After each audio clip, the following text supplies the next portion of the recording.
Listo, ya estamos al aire. Bienvenidos. Gracias por conectarse desde la página oficial de Facebook con la Escuela de Derecho y Ciencia Política de la Universidad Industrial de Santander. Hoy presentamos a ustedes el conversatorio Virtualidad en el Proceso Penal. Este ejercicio académico, con el apoyo del Semillero de Derecho Penal Humano y Moderno, se constituye como un semillero de investigación formativa que abarca diferentes institutos en el campo del derecho penal colombiano, el cual está constituido por estudiantes de pregrado, posgrado, egresados y docentes adscritos a la Escuela de Derecho y Ciencias Políticas de la UIS.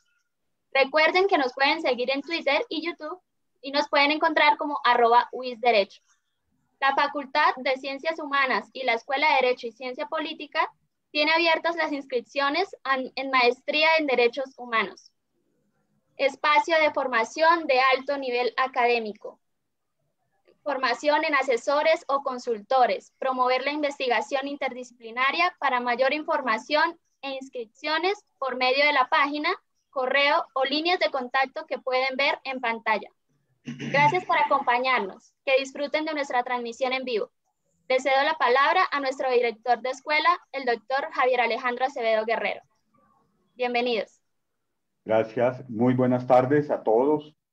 Muchas gracias por conectarse a este espacio que hemos titulado Conversatorio sobre la virtualidad en el proceso penal.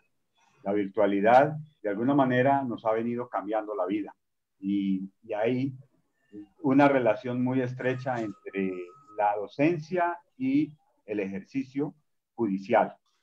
Y qué bien poder abrir estos espacios para conversar sobre la virtualidad en todas las diferentes áreas del derecho. Ya tuvimos el día lunes un conversatorio bien interesante sobre la virtualidad en la jurisdicción contenciosa administrativa. Hoy la vamos a abordar específicamente sobre el derecho penal. Y por supuesto, no puede faltar también la referencia al ejercicio docente, como la docencia también nos ha implicado un reto importante en la formación del abogado, que pudiéramos decir el abogado del siglo XXI, el abogado de la virtualidad, el abogado que va a litigar en estos espacios que hoy ya son una realidad. Ayer tal vez era una mera utopía, hoy ya es la realidad, hoy ya es el futuro. Y bueno, para darles la palabra a esta nómina tan excelente de invitados que tenemos el día de hoy, quiero agradecer especialmente al doctor César Valencia. Él es profesor de la Escuela de Derecho, quien nos ha acompañado ya por varios años y quien va a fungir como moderador en este ejercicio. Esto, también para la escuela nos enorgullece muchísimo contar con la presencia de abogados de la talla del doctor Francisco Casas, maestro, también fue profesor de nuestra escuela, del profesor Iván Zambrano, que también nos acompaña como docente de nuestra escuela y además es egresado UIS, de la doctora Geisa Larrota, que también nos acompaña en este conversatorio, el doctor Jaliniski Sánchez y del doctor José Luis Rodríguez. En nombre de la escuela y de esta dirección les agradezco enormemente por su tiempo, por estar aquí compartiendo con nuestros egresados, con nuestros estudiantes y en general con el público y el foro de esta región tan importante. Quiero además saludar a todos los que se conectan por la Universidad Unisan Gil, con quien estamos estrechando lazos y quien nos ha servido de caja de resonancia para este evento y también para los próximos eventos que iremos a abordar próximamente. El siguiente evento, y no quiero invitarlos, vamos a abordar el Código General del Proceso y todas las vicisitudes y todo lo que implica la virtualidad en el proceso civil. Bueno, por ahora los dejo, les cedo nuevamente la palabra a Farley, que nos está dirigiendo el protocolo, y saludar especialmente al doctor César Valencia, quien va a ser nuestro moderador. Bienvenidos a este evento y muchas gracias en nombre de la dirección de la Escuela de Derecho. Gracias, doctor Javier. Así es. Nos acompañan en la tarde de hoy grandes invitados que nos brindarán de su valioso aporte. Gracias a todos ellos por aceptar esta invitación. El moderador del día de hoy el doctor César Javier Valencia Caballero, juez penal del circuito de Bucaramanga y profesor en pregrado y posgrado en diferentes universidades del país. Abogado egresado de la Universidad de Santander, especialista en Derecho Penal y Criminología, Constitucional, Derechos Humanos y magíster en Ciencias Penales y Criminológicas de la Universidad Externado de Colombia. Bienvenido, profesor. Gracias. Arrancamos. Farley, ¿sí? ¿O va a haber presentación de los demás? O para Farley, ¿por qué no presenta a cada uno de los invitados, por favor? Por favor, sí. Bueno, con nosotros en la tarde de hoy la doctora Heisan McLean Larrota de Ortega. Ella es fiscal adscrita a la Unidad de Delitos contra la Administración Pública, 23 años de experiencia en la Fiscalía, egresada de la UCC con sede en Villavicencio, especialista en Derecho Procesal Penal de la misma universidad con sede en Bogotá, especialista en Derecho Constitucional de la Universidad Libre de Colombia, formadora invitada de OPAT, implantación de los modelos operativos de reparación de audiencias preliminares. Un gusto tenerla con nosotras, doctora. Igualmente, el doctor Luis Francisco Casas Farfán, procurador judicial, coordinador de Procuraduría, doctorado en Derecho, maestría en Ciencias Penales y Criminológicas, especialización en Derechos Constitucional, especialización en Derecho Penal, especialización en Derecho Público, en docencia universitaria y graduado profesional en Derecho. Nos acompaña el doctor Jaliniski Sánchez Meneses, abogado egresado de la Universidad de Santander, especialista en gerencia pública, con experiencia como abogado litigante, asesor y consultor de entidades territoriales. Defensor público del programa de penal, actualmente es juez en propiedad del Juzgado Promiscuo Municipal de Tamalameque, Cesar. El doctor José Luis Rodríguez Herrera también nos acompaña en la tarde de hoy. Él es defensor público, abogado, especialista en Derecho Procesal Penal y Derecho Penal. Y nuestro último invitado, el doctor Iván Darío Zambrano, abogado UIS, magíster en Derecho Penal de la Universidad Santo Tomás, en convenio con la Universidad de Barcelona. Juez 21 Penal Municipal con función de control de garantías de Bucaramanga, docente universitario, ha fungido como juez penal del circuito, juez de ejecución de penas y medidas de seguridad, juez penal municipal con funciones de conocimiento y auxiliar de magistrado de sala penal. Bienvenidos a todos. Gracias. Gracias. Bien, muchas gracias. Muchas gracias para los panelistas. Muchas gracias para todos y todas los que nos están acompañando a través de Facebook Live. Para la Universidad Industrial de Santander es un gran orgullo contar con las personas que nos van a acompañar el día de hoy para efectos de aportar conocimiento sobre el proceso penal virtual. En igual sentido, pues nos da un tremendo gusto que nos estén acompañando a través de Facebook Live. La metodología va a ser la siguiente. Yo simplemente voy a moderar, voy a poner las cartas sobre la mesa. Los panelistas van a ir contestando de acuerdo a unas preguntas. Voy a irles dando la palabra. Máximo tendrán 5 minutos, pues la idea de este evento es que sea más conversatorio. Y por supuesto, las personas que nos están acompañando a través del Facebook Live podrán participar. Pero precisamente conforme se han desarrollado los otros eventos, lo mejor es que las preguntas las realicemos al final. Es decir, tan pronto vayamos a terminar eventualmente la metodología que tenemos trazada sobre ciertos temas que queremos tratar con los ponentes, al final ustedes pueden ir colocando sus comentarios, pueden ir enviando sus saludos, yo iré hablando de los mismos al respecto, y en igual sentido las preguntas, pueden inclusive ustedes indicar si la pregunta la quieren responder para efectos de que la responda alguno de nuestros ponentes. Muy bien, entonces vamos a dar inicio, y quiero dar inicio con lo siguiente. Ayer, 11 de agosto del año 2020, se reporta en Colombia confirmados de COVID 410.453, muertes 13.475, recuperados 230.427.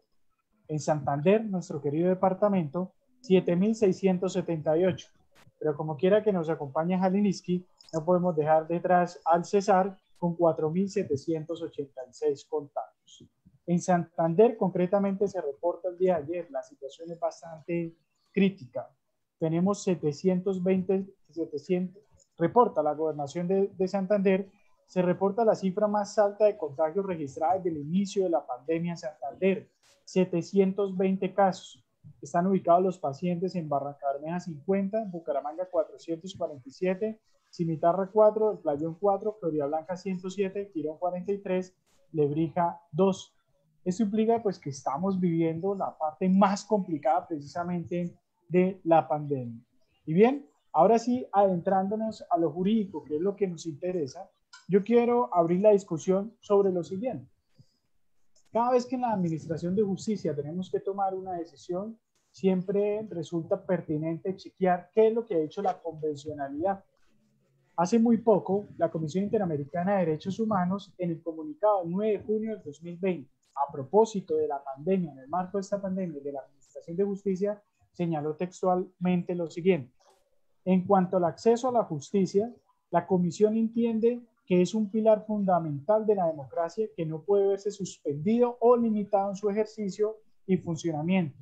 De este modo, el contexto de la emergencia no puede constituirse en un motivo para suspender procedimientos judiciales que permitan garantizar el ejercicio de los derechos y libertades, en particular aquellas acciones destinadas a controlar las actuaciones de las autoridades en dicho contexto.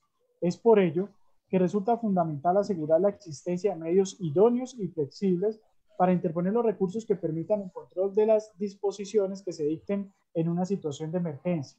Al respecto, todas las instituciones públicas deben contar con suficiente capacidad para controlar cada una de las medidas temporales de suspensión o restricción adoptadas. Asimismo, los estados deben adoptar medidas dirigidas a proteger a los operadores de justicia, garantizando el funcionamiento de los servicios. Es decir, administración de justicia sí debe haber, y obviamente hay que propiciar por la salud de los servidores públicos que le ponen en pecho precisamente a esta situación.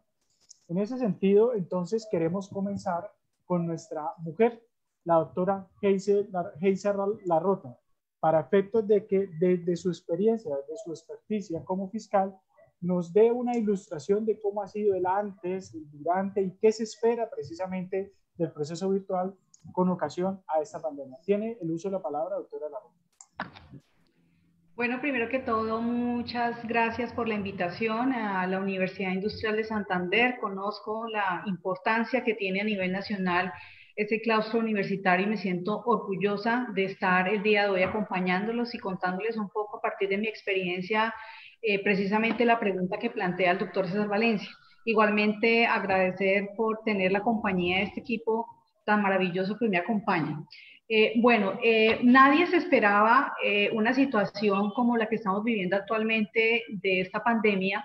Nosotros ya hemos venido escuchando muchos conversatorios sobre algunas problemáticas que se han presentado y lo que tengo por decir en este corto tiempo es que la Fiscalía se ha estado preparando sobre la marcha para no interrumpir la labor que nosotros tenemos, que es 24 horas, 7 días de la semana.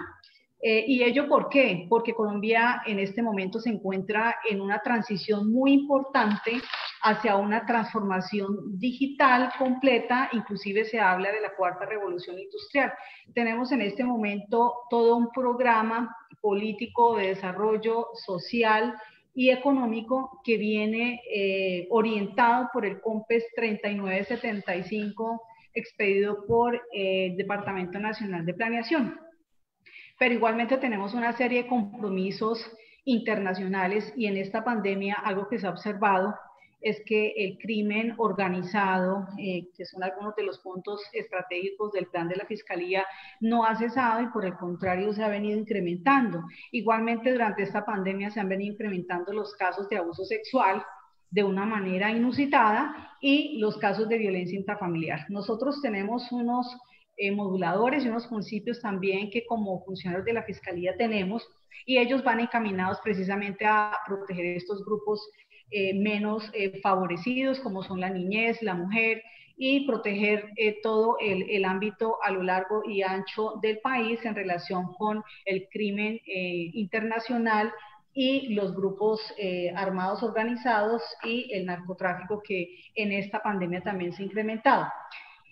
En ese sentido, la estrategia que ha adoptado el señor Fiscal General de la Nación ha cambiado sobre la marcha, porque en un principio de esta pandemia, en las primeras decretos de cuarentena que fueron proferidos por el Gobierno Nacional, cesó un poco la situación de la actividad en cuanto a las audiencias por los distintos acuerdos que expidió el Consejo Superior de la Judicatura. Entonces tenemos un antes que veníamos trabajando en una normalidad, que veníamos utilizando unos medios tecnológicos, pero no de la manera como lo estamos utilizando ahorita, con las problemáticas que todos ya conocemos, pero entonces se decidió parar un poco la realización en un principio de las audiencias y cambiar la estrategia hacia una descongestión de casos y hacia una política que mirara aquellos casos denominados casos fríos. Es así como se organizaron grupos de tareas al interior de cada unidad y se estructuraron los planes de trabajo para cada fiscal.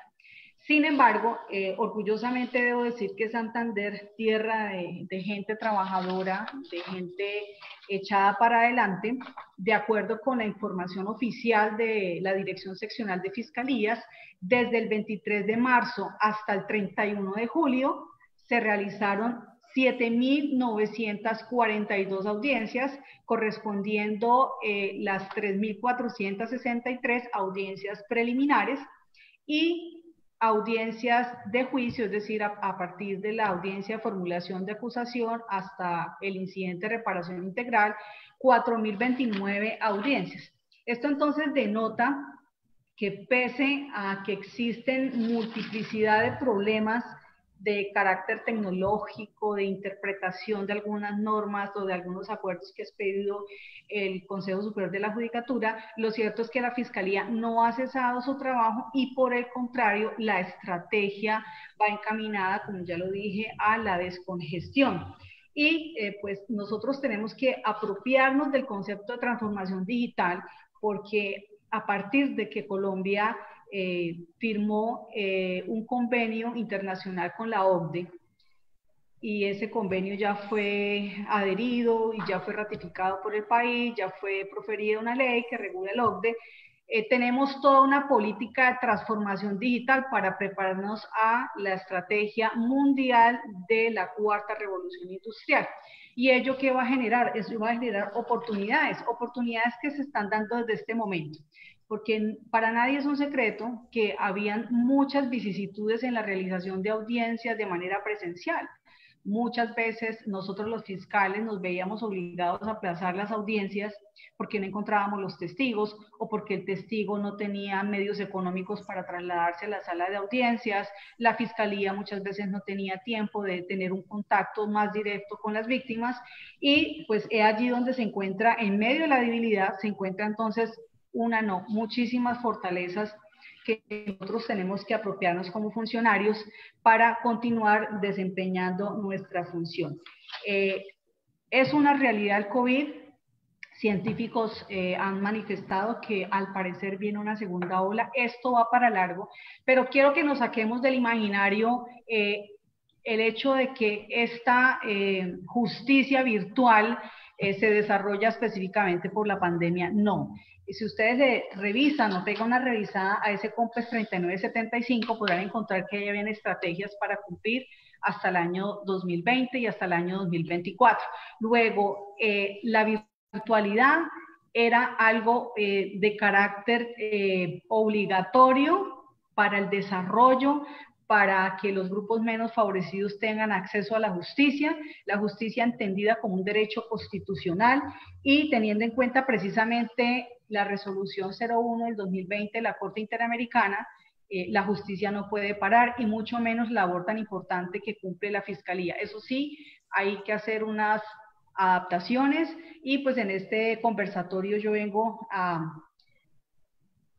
darles herramientas o ideas que ya hemos venido trabajando a través de la oficina OPDAT, con la que tuve la oportunidad de ser invitada y formadora para el modelo operativo de preparación de audiencias preliminares o modelos MOPAS, como se conocen, que es una herramienta muy importante para darle estrategias a los sujetos procesales. Aquí estamos hablando de que es una herramienta no solamente para el fiscal, sino para el procurador, para el defensor público y para el fiscal, para poder ingresar esos elementos materiales probatorios de manera más fácil o llegar a acuerdos que sinteticen esas audiencias virtuales y buscar un mecanismo que facilite por lo menos la duración, el tiempo y esos problemas técnicos. Entonces, esa es otra oportunidad en medio de las debilidades que se tienen por el momento, que debe fortalecerse porque la justicia como servicio público no puede parar. Bien, muchas gracias, doctora Geisa. Dos cosas importantes. Santanderianos siempre adelante, ni un paso atrás, y la justicia no puede parar. Esa debe ser nuestra consigna. Bien, pasémonos a la Defensoría Pública. El doctor José Luis Rodríguez Herrera es defensor contractual, pero además es defensor público. Ya tenemos precisamente el contexto desde la Fiscalía de una manera muy pertinente, como lo ha indicado la doctora Geisa. Doctor José Luis, ¿cómo está funcionando la Defensoría Pública? ¿Sí tienen las herramientas para efectos de poder interactuar precisamente en la virtualidad? ¿Han tenido complicaciones? ¿Qué nos puede aportar al respecto? Gracias, doctor César. Un saludo para usted, para los demás ilustres ponentes, incluso profesores míos de universidad como el doctor Iván Zambrano. Un saludo para todos. Y para la Escuela de Derecho y Ciencias Políticas de la UIS por esta invitación. Realmente pues considero que la Defensoría sí pues, ha prestado los medios efectivos para, digamos que nosotros como defensores públicos, poder cumplir nuestro rol, ¿sí? Obviamente, digamos, en este, pues como decía la doctora Geisa, este es un tema que nos sorprendió a todos. El año pasado, 2019, nadie esperaba que esto se pasara, ni el más pesimista, la persona más pesimista del mundo, pero efectivamente considero que sí, la Defensoría ha permitido eso. Inclusive la Defensoría en el mes de abril también casi que nos dio una orden de no asistir presencialmente a las audiencias, digamos, por temas de prevenir inclusive el contagio de defensores públicos. Entonces nosotros, digamos, la Defensoría ha estado muy presta a través de, digamos, de los medios virtuales de prestar la atención al público normalmente. Por ejemplo, en el caso particular mío, pues sí, no cuento mal, por lo menos de Defensoría, yo creo que puedo haber hecho entre 100 y 120 audiencias desde que comenzó la pandemia, o más o menos del primer acuerdo del Consejo Superior de la Judicatura el 16 de marzo, de ahí para acá más o menos por lo menos unas 120 audiencias en el caso de Defensoría Pública. Entonces, la Defensoría sí nos ha prestado, ha sacado diversas, digamos, directivas y también, digamos, preocupándose por el tema inclusive de las visitas para los privados de la libertad, los PPL, las personas privadas de la libertad, poderlas visitar a través de medios virtuales. Entonces, tenemos comunicación con por ejemplo, con la cárcel modelo de Bucaramanga o con el establecimiento Palo Gordo a efectos de poder ubicar a las personas y poder, digamos, darle la asesoría pertinente a las personas, tanto que tengamos en detención domiciliaria o los que tengamos en detención intramural directamente. Entonces, digamos, yo considero que en ese sentido la Defensoría pues ha cumplido, obviamente, desde el punto de vista que nosotros, pues creo que todo el mundo lo sabe y somos contratistas, ¿sí? Entonces, pues nosotros operamos en nuestros propios equipos, pero es algo que ya de antemano nosotros conocíamos cuando se firmó el contrato y que de todas maneras con mucho gusto lo hacemos y estamos, digamos, agradecidos en ese sentido con la Defensoría porque somos, y yo creo que todos los que estamos acá somos de las personas en Colombia que por lo menos tienen la posibilidad de trabajar en lo que le gusta hacer, en lo que estudió y trabajar en este tiempo de pandemia que muchas personas realmente tal vez tienen trabajos informales y les toca luchar y exponerse al contagio de COVID-19 para poder solventar su vida. Entonces sí considero que la Defensoría por lo menos en eso sí nos ha dado los medios y nos ha protegido para que podamos ejercer nuestra labor. Bien, entonces la conclusión es que efectivamente a través de la Defensoría Pública se estaría cumpliendo con estos lineamientos. Muy importante esa visión humana que nos plantea el doctor José Luis.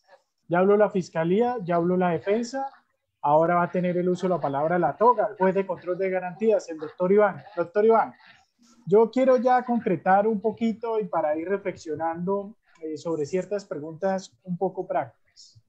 En algún evento que hicimos precisamente con la UIS y que hablábamos del decreto 546 sobre la detención domiciliaria transitoria y prisión domiciliaria transitoria, pues allí se planteaban unas discusiones de si podía aplicarse la convencionalidad o no y la excepción de inconstitucionalidad.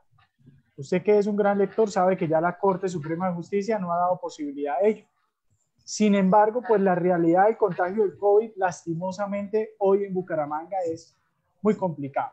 Vanguardia Liberal reportaba el día de ayer 332 contagios en la modelo Bucaramanga. De esos 317 privados de la libertad y 15 funcionarios. Doctor Iván Zambrano, esta realidad que tenemos ya aquí precisamente en Bucaramanga, ¿cambia en algo las decisiones que se emiten ante juez de control de garantías a propósito de esta situación?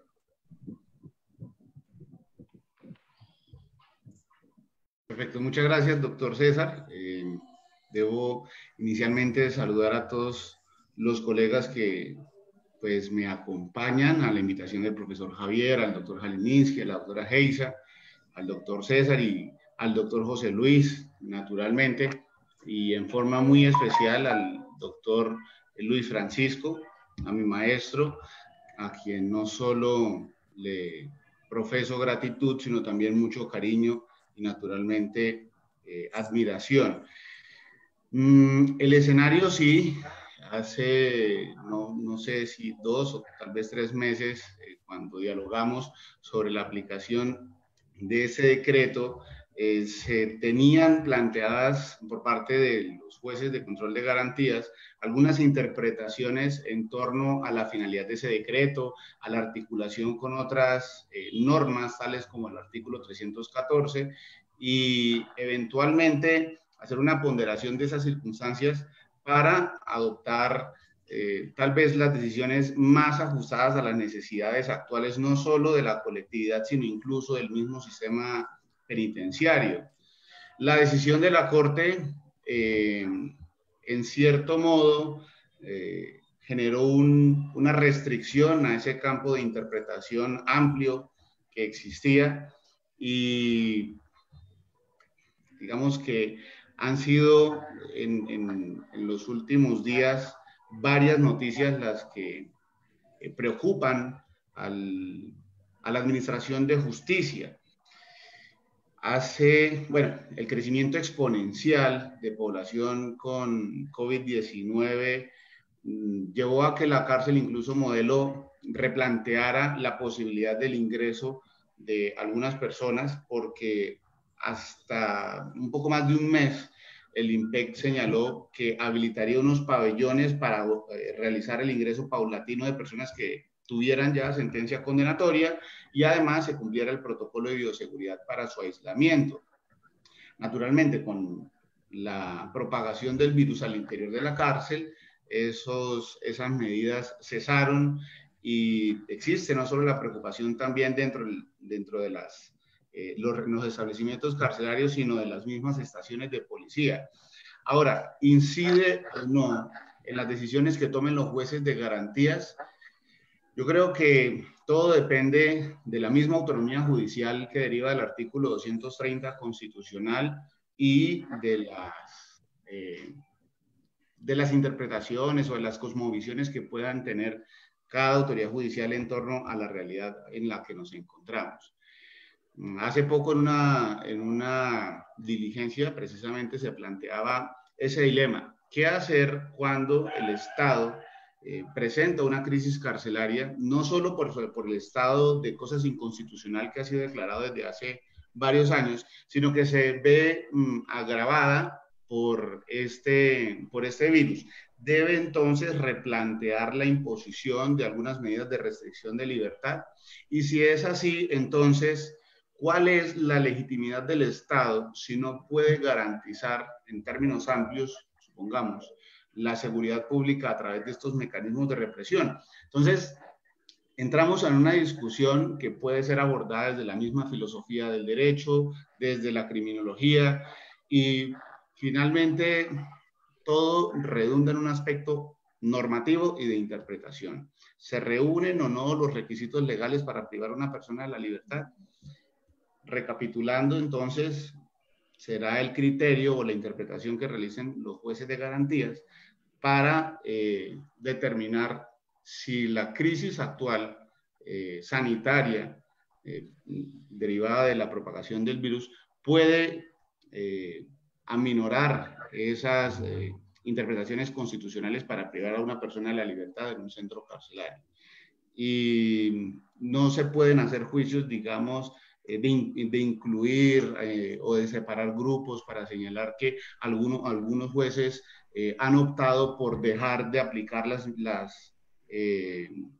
medidas de aseguramiento privativas de la libertad, como hay otros que siguen impartiendo la norma. En este momento, apelando a la autonomía judicial, es derivada del artículo 230 constitucional, entonces cada juez adopta ese tipo de decisiones.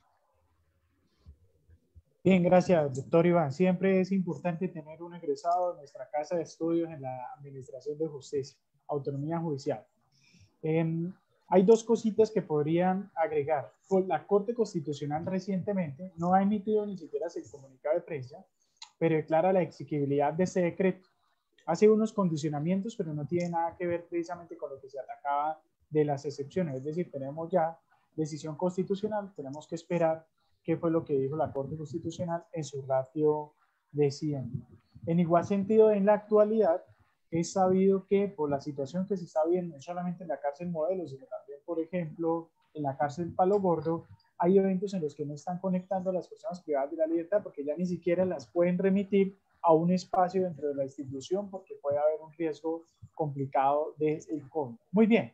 Desde Bucaramanga nos vamos hasta el Cesar, a Tamalameque, donde encontramos al juez promiscuo de este hermoso municipio, el doctor Haliniski, gran amigo que además les cuento, lanzó hace muy poco este texto, Consejos prácticos para litigante ante el juez de control de garantías.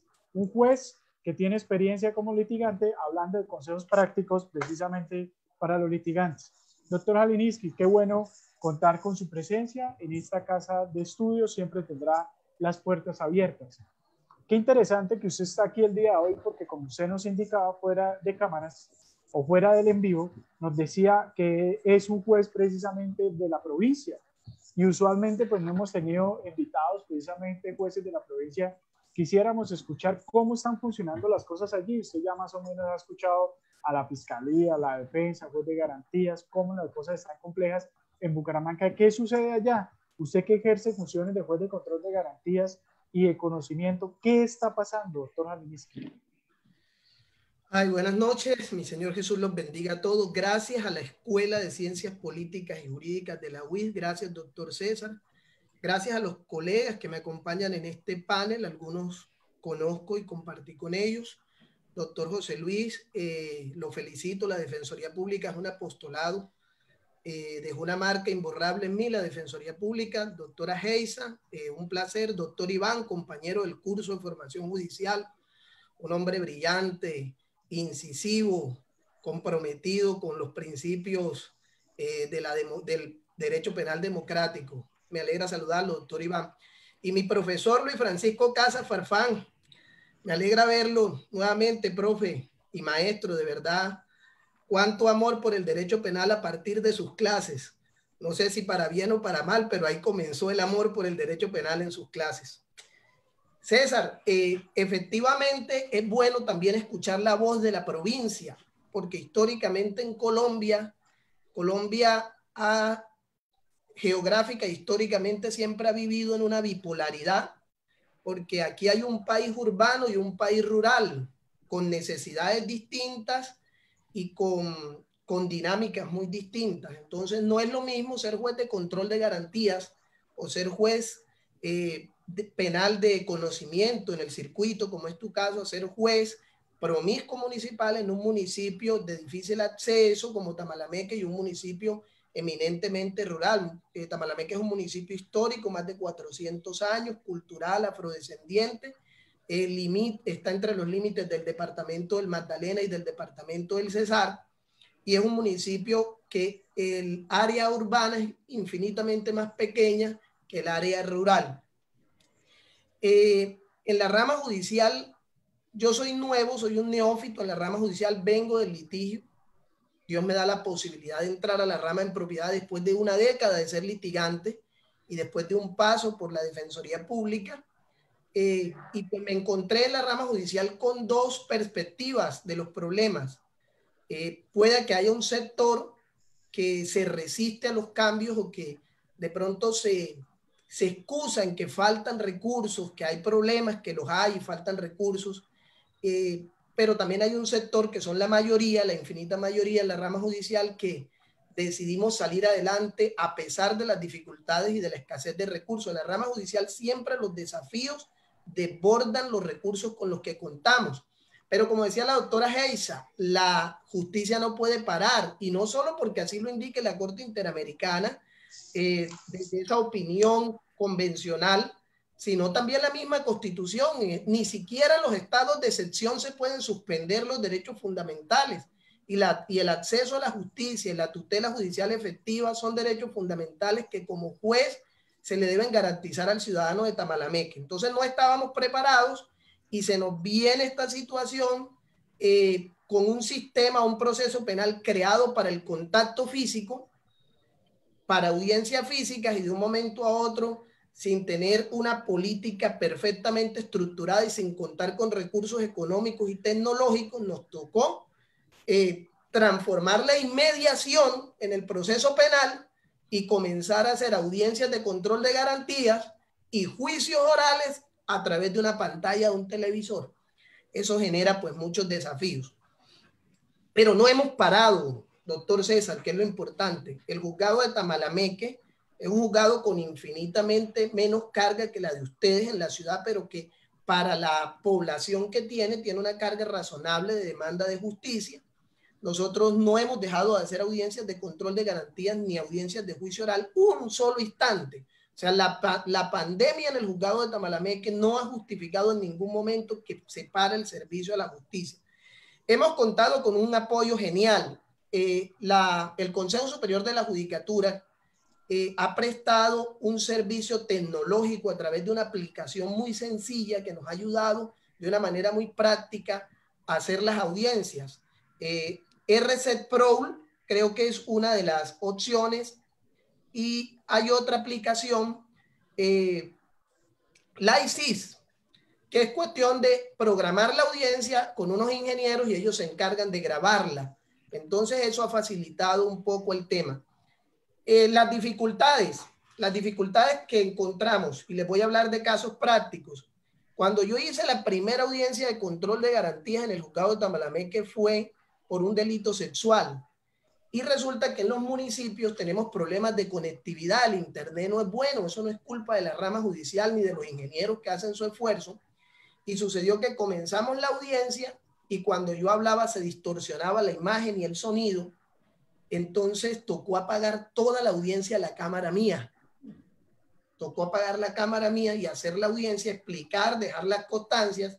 Y a pesar de que nadie apeló y todos quedaron felices con la decisión del juez de control de garantías, ahí se genera un problema y una dificultad desde el punto de vista de la presencia del juez, porque nadie le garantiza eso a las partes ni al interviniente si el juez estuvo o no estuvo, o si se ausentó en algún momento a tomar café. Entonces esa es una de las dificultades que los que objetan la inmediación por medios virtuales hacen mucho énfasis en eso. Entonces la conectividad ha sido un problema. Ha sido también un problema ya no del control de garantías, pero sí de las audiencias de juicio oral, garantizar la transparencia probatoria. Porque yo soy un convencido de que sí se da la inmediación a través de un medio virtual. Porque el artículo 379 y el artículo 16, ni la regla tercera de la Constitución Política, en ninguna parte dicen que la presencia del juez tiene que ser física. Habla de la presencia del juez. Y aquí yo estoy haciendo presencia. Igual en una audiencia y en un juicio se está haciendo presencia. Que es que la pantalla del computador afecta mi percepción como juzgador, eso es muy discutible. Es que no hay un criterio científico para eso, que digan, no, que es que el juez, si no está face to face, cara a cara, con el objeto de la prueba, no puede ver cómo le brinca el ojo al testigo. Entonces el testigo está mintiendo. o le tiemblan las manos. Yo respeto mucho a quienes son unos convencidos de que la actitud del testigo, los movimientos, el lenguaje no corporal, es base fundamental para darle credibilidad a un testimonio o no. Pero no es mi caso. A mí me interesa lo que diga el testigo y valorar en conjunto y con sana crítica, porque yo ni soy psiquiatra, ni tengo ninguna especialidad en comportamiento psicológico. No sé, hay gente que miente muy bien y parece que está diciendo la verdad.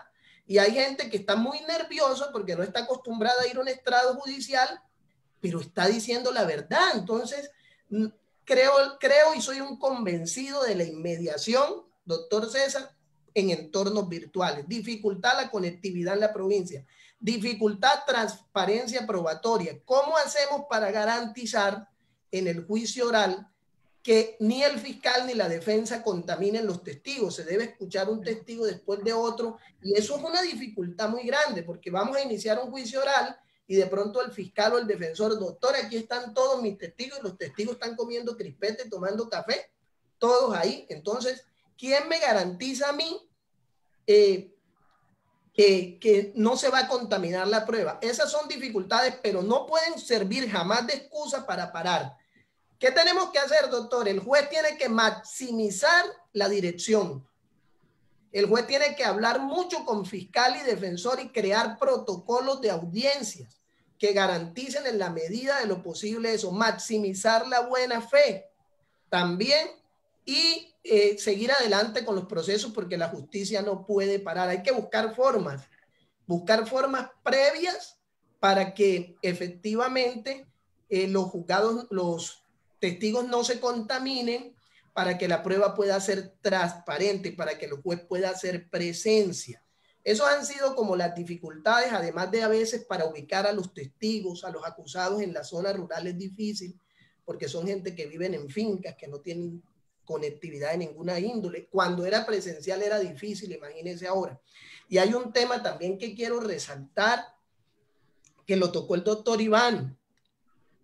Ya es hora de que nosotros como jueces de control de garantías comencemos a tomar decisiones reflexivas y convencionales en cuanto a la medida de aseguramiento, porque en un contexto de pandemia, donde nosotros somos los garantes de la dignidad de las partes, y eso incluye al indiciado que goza de presunción de inocencia, hay que pensar muy bien y ser muy estricto si realmente es necesario mandar a una persona para la cárcel, porque en Colombia no podemos seguir abusando de la medida de aseguramiento. O sea, las nuevas generaciones de jueces, que muchos me están escuchando, nosotros debemos hacer nuestro trabajo para que la medida de aseguramiento sea la excepción y no la regla general. Eso de que en Colombia no se le niega una medida de aseguramiento a nadie se tiene que acabar. Y máxime ahora, cuando el ejercicio de ponderación entre presunción de inocencia, derechos de la víctima y la necesidad de la medida está muy condicionado por un entorno o una crisis de emergencia sanitaria con un virus altamente contagioso y que ha matado a miles de colombianos. Así vamos, mi querido doctor César. Bien, muchas gracias, doctor Jalinisky. Le cuento que aquí todos los litigantes de Santander les dieron ganas de irse para Tamalameque, porque en Tamalameque la privación de la libertad es excepcional. Muy bien, y nos gusta que esté pensando de esa manera, doctor Jalinisky. Y a propósito de lo que usted indicaba, mire, tanto funciona la inmediación virtual que escuchando su acento, viendo detrás de lo que está de su merced, todos nos sentimos en esos momentos en Tamalameque. Entonces, sí a la virtualidad, y la justicia sí tiene que continuar. Vamos con el profesor, con el maestro, con nuestro maestro, el profesor Casas, ya que Jalinisky le profesó tanto amor, y en igual sentido el profesor Iván también. Pues, profesor Casas, usted sabe que todos le debemos a usted muchas cosas porque ha participado en nuestro proceso de formación. Siempre que he tenido la oportunidad de decírselo, se lo he dicho, y creo que lo digo por muchas personas en Santander, pues que gracias a usted nos hemos formado precisamente en el derecho penal, y lo más importante, como seres humanos, porque usted sabe que es un gran ser humano, digamos, que tiene también un gran conocimiento. Bien, Jalinisky tocaba los estados de excepción y decía que los derechos no se podían suspender.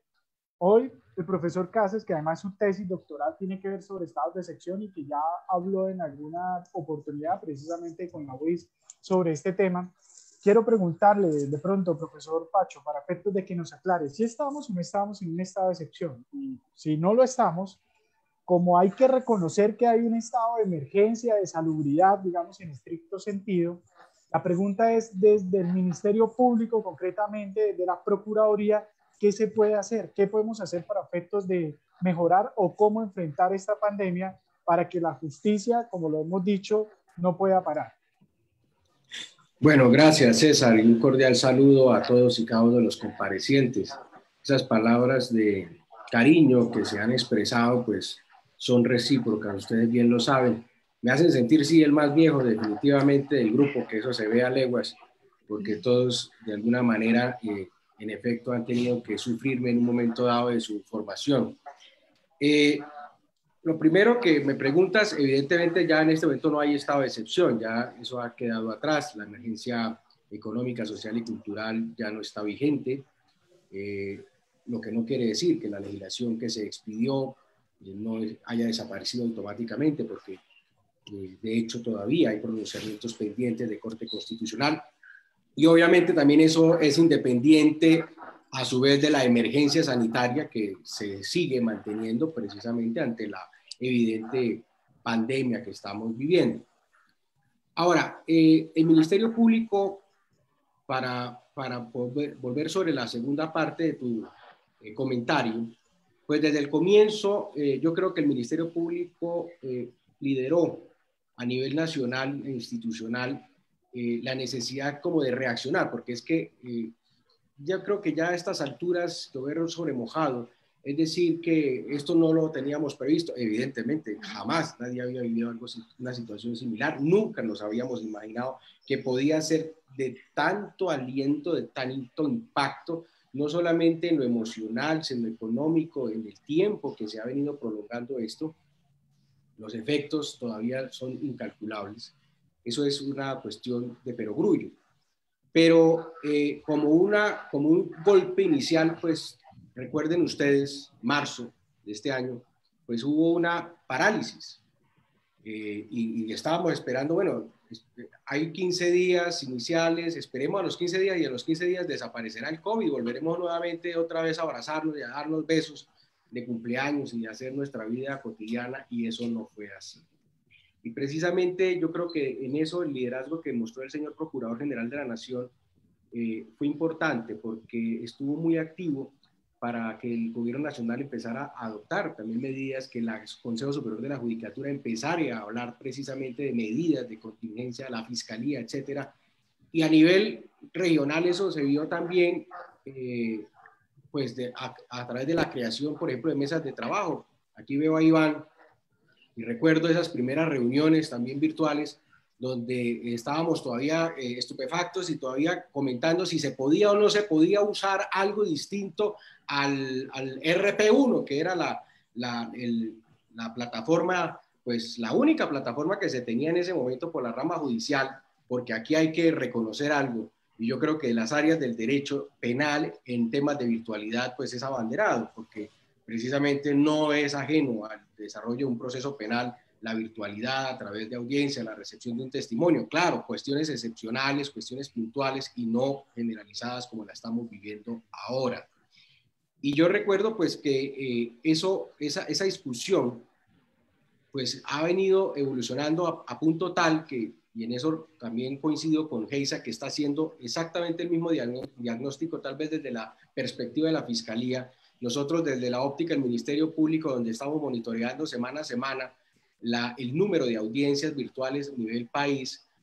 Santander fue la primera región, junto con Antioquia, que empezó a liderar en cuanto a número de audiencias semanales en el país. Es decir, donde primero empieza a reactivarse la administración de justicia y más allá incluso de lo estrictamente necesario que eran pues las cuestiones de libertades, cuando ya se empieza digamos, a relativizar esas primeras excepciones, pues también Santander ha venido punteando en los datos. Pero ciertamente esto no es el mundo ideal. O sea, es clarísimo, y Geisa lo dijo también expresamente, Es una realidad que la virtualidad llegó para quedarse, es una realidad que estamos precisamente en un tránsito hacia una digitalización de toda la vida y esto no va a ser la excepción para la Administración de Justicia. Pero no nos llamemos a engaños, estábamos pensando que estábamos pues, en un club de países privilegiados, la OSDE. Ese es un club precisamente de buenas prácticas, de unos entornos pues, realmente productivos y competitivos, pero así como tenemos una realidad parecida a la de París, también tenemos realidades de las más regiones más empobrecidas de la faz de la Tierra. La brecha es enorme. Y no solamente la brecha con las regiones, para hablar, por ejemplo, el caso de Tamalameque o de la región rural, sino de nuestras mismas ciudades. Las brechas tecnológicas y económicas son enormes. Yo estaba escuchando muy atentamente a José Luis y sí, me consta que la Defensoría del Pueblo, a quien yo aprecio porque también fui defensor público y son de las instituciones que más han dejado huella en mi formación, sin duda alguna ha mostrado un liderazgo y una reacción muy digamos, muy acorde con esta realidad que estamos viviendo, pero resulta que hay también un número de abogados que no están vinculados con la Defensoría Pública, que están precisamente pasando realmente necesidades y que no tienen varias cosas. Uno, la más mínima formación en tecnología.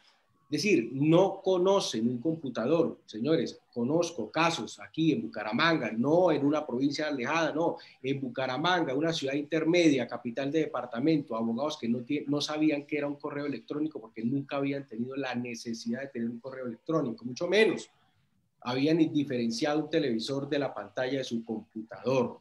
¿Qué hablar del Wi-Fi? Eso es sencillamente un lenguaje críptico para ellos.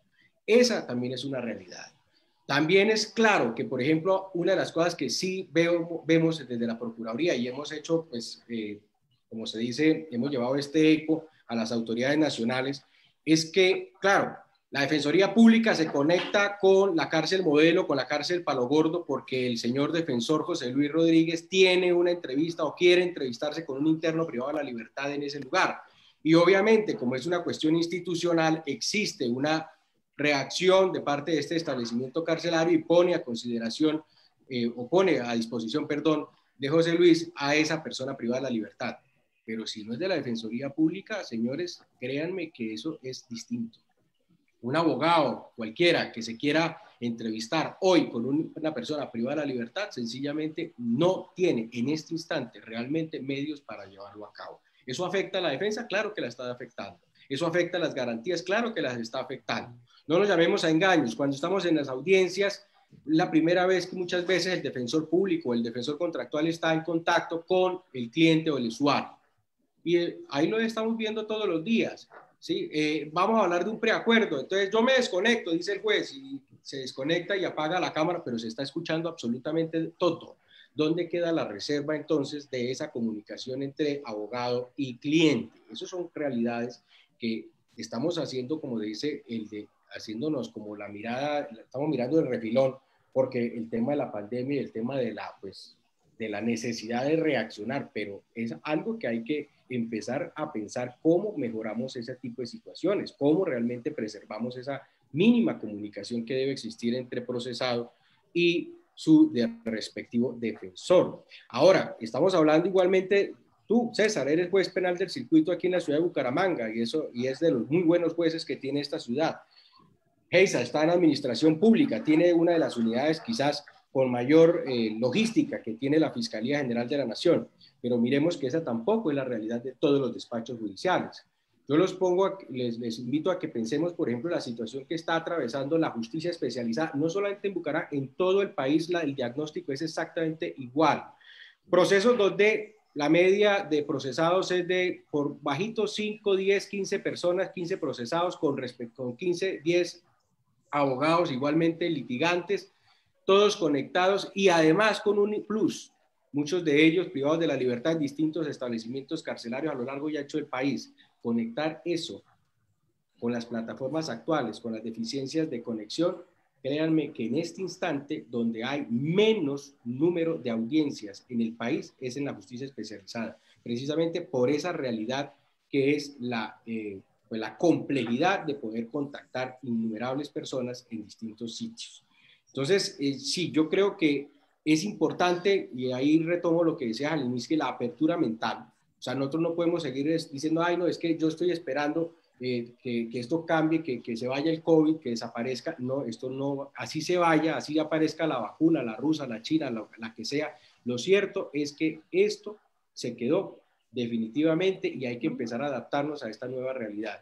Y evidentemente hay que hacer una apertura mental, hay que empezar a mirar cómo de verdad agilizamos a través de las TIC, pues las informaciones para que sean más fluidas. O sea, yo creo que ya a estas alturas pensar que hay que trasladar, por ejemplo, la fiscalía, que es una práctica que yo siempre había criticado antes de esto, yo creo que ahora con mayor razón, esa práctica que tenía un policía como testigo, pero el policía que estaba aquí en Bucaramanga ahora está en Cali, entonces había que trasladar al policía desde Cali a Bucaramanga con todo lo que eso implica en gastos para la administración pública, con todo lo que eso implica de desgaste para ese servidor público, para que llegase y se dejara la constancia de que no había audiencia porque no había, alguna de las partes no había comparecido.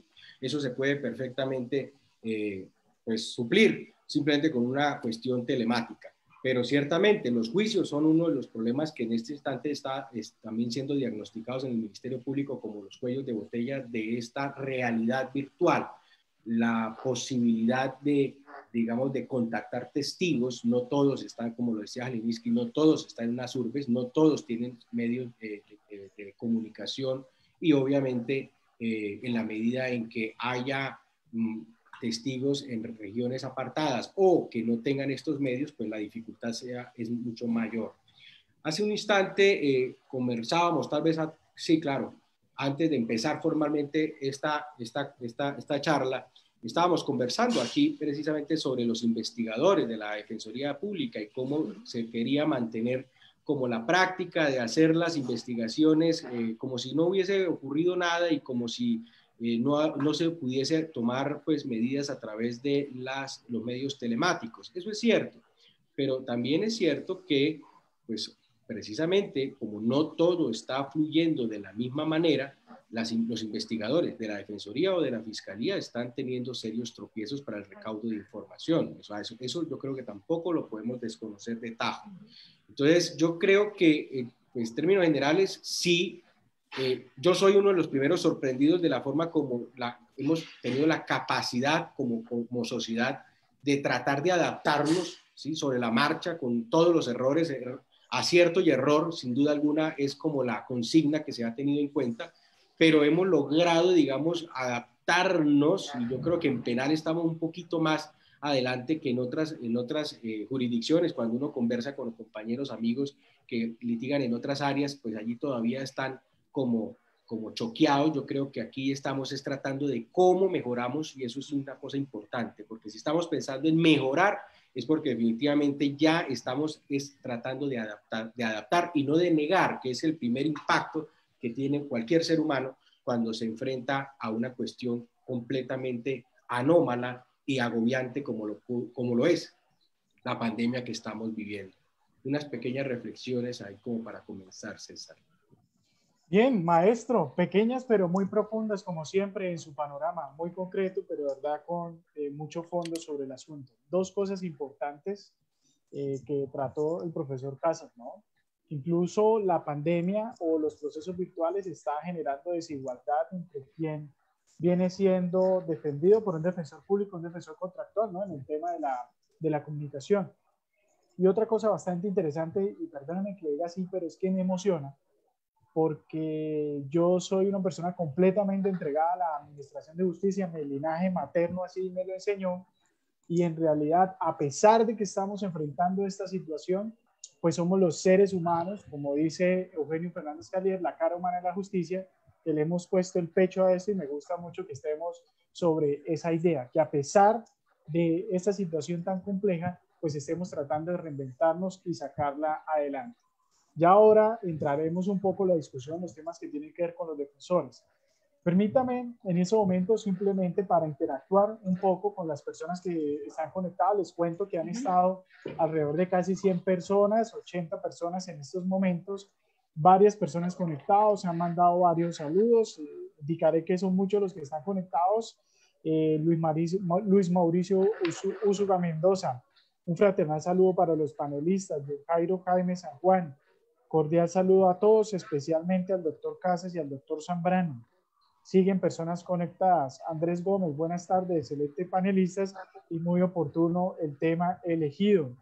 Elvira, muy buenas tardes, gracias por la invitación, excelente intervención, doctora Geisa. Lilianita Gómez, doctor Casas, qué alegría verlo, abrazo. Está despertando usted alegría hasta en el Facebook Live, profesor Casas. Bien, se conectan también, se conecta Lucy, dice felicitaciones a la UIS y los brillantes penalistas quienes tienen un rol dentro de la administración de justicia, y hace una excelente reflexión. Elkin Horacio, excelente acotación del doctor Jaliniski.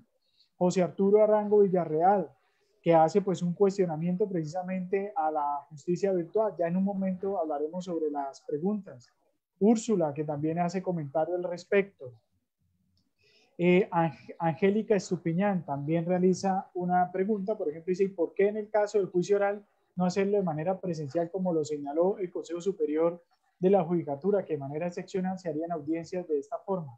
Hay que decir que el día de hoy, por ejemplo, en Bucaramanga, por 2 semanas está cerrado. En Bucaramanga no, a nivel nacional está cerrado porque el tema de contagio es una situación grave. Ya por eso cité la cita hace un momento. En Santander no hay UCI, es decir, si alguien se contagia, muy probablemente podría fallecer. Mariana Alejandra, buena intervención del juez Jaliniski. Bueno, Jaliniski, ¿sí ve cómo lo quieren? Desde Tamalameque para el mundo entero. Doc Leo Luz, saludos desde San Martín Meta. Dice así, San Martín Meta, que el día... Ah, bueno, su tierra. Bueno, es Villavicencio, pero ya que el de diga de dónde y cómo se consigue el libro, por favor. Bueno, Úrsula, me sumo a las palabras de admiración y cariño del doctor Casas. No se puede conectar porque mucho cariño para el profesor Casas. Nuestro querido profesor, el doctor Ramiro, felicitaciones a los panelistas. Luis Mauricio Úrsula, nuevamente excelente acotación del profesor Casas. Juana Maya, buenas tardes. Pregunto, ¿la reserva entre abogado y cliente se puede solucionar colgando y llamándose entre ellos? No es posible, es una muy buena solución. Fíjese cómo desde la práctica también nos plantean soluciones. Claro, pero fíjate que en cárceles eso ya sí, la cosa también empieza a tener problemas. Exacto, el problema es con las cárceles porque obviamente no podríamos llamar, aunque sabemos que a veces tiene mejor señal, pero digamos que en plena audiencia sería complicado. Luz López, saludos a los conferencistas. Camilo Quijano, excelente reunión. Bueno, y en general, Julia Andrea, saludos. Lader Forero, Luis Giraldo, doctor Valencia, como siempre, aportando reflexiones. Bueno, un saludito para mí. Judith, saludos a todos. Muy interesante tema y excelentes panelistas.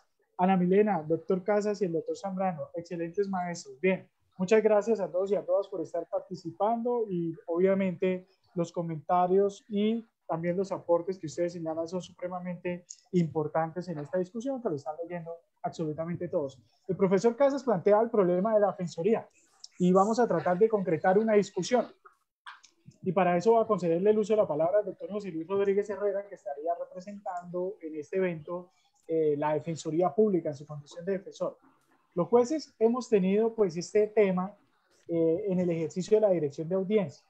Hay audiencias de acusación, por ejemplo, que se celebraron el año pasado, iniciando este año, es decir, antes de pandemia, y se van a instalar audiencias preparatorias. De pronto las personas que nos están escuchando, si les parece muy un asombro, pues que una audiencia de acusación se hizo el año pasado, iniciando este año y que hasta ahora se va a realizar preparatoria, pues quiero decir que es que Bucaramanga es el tercer distrito más congestionado del país, como lo decía el profesor Jaliniski. Entonces, eso lleva a que nuestras agendas están pues muy lejanas en fechas. Por eso, pues los jueces de alguna manera velamos porque las audiencias se realicen. Pero en estos momentos de pandemia, en la virtualidad, se ha vuelto usual que los defensores públicos lleguen a la audiencia preparatoria a solicitar aplazamiento de la audiencia. Eso también quiero llamar la atención. Las partes no aplazan audiencias, solicitan aplazamientos y el juez tendrá que decidir en el ejercicio de su dirección si realmente es razonable o no. Y la solicitud de aplazamiento la plantean porque el investigador que designó la Defensoría Pública finalmente no ha podido realizar esas labores de campo. Bien, Cuando se pregunta cuáles han sido las labores de campo, pues se trata de un tema pro forma en el que se dice entrevista al procesado y que se averigüe con labores de vecindario qué fue lo que ocurrió.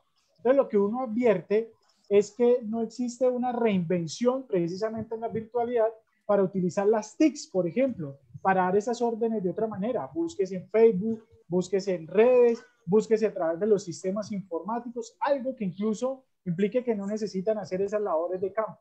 Entonces, la pregunta, doctor José Luis, es ¿qué es lo que está pasando realmente con esta situación? Es decir, si se les está generando ese caos y qué solución se podría plantear como defensor. Por ejemplo, que un defensor dijera, bueno, pues si el investigador no puede, pues yo como defensor puedo consultar hasta un Facebook y ubicar a las personas como muchas veces lo hemos hecho. Tiene uso la palabra, doctor José Luis. Gracias, doctor César, me vale.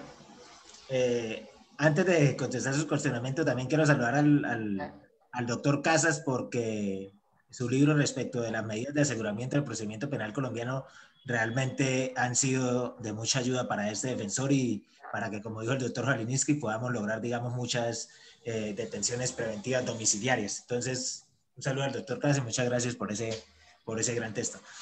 Que nos enseñó mucho. Entonces, doctor César, a ver, yo pienso que primero que todo también, digamos, yo llamaría la atención desde el rol personal del defensor público y de ponerse el traje de defensor público para hacer su trabajo, ¿sí? Entonces, lo que usted menciona digamos, de solicitar o hacer usted mismo el trabajo, hacer las llamadas, pues por ejemplo, en el caso personal es algo que yo trato de hacer, de comunicarme con todas las personas. Yo por lo menos soy de los defensores que le doy el teléfono mío particular a las personas.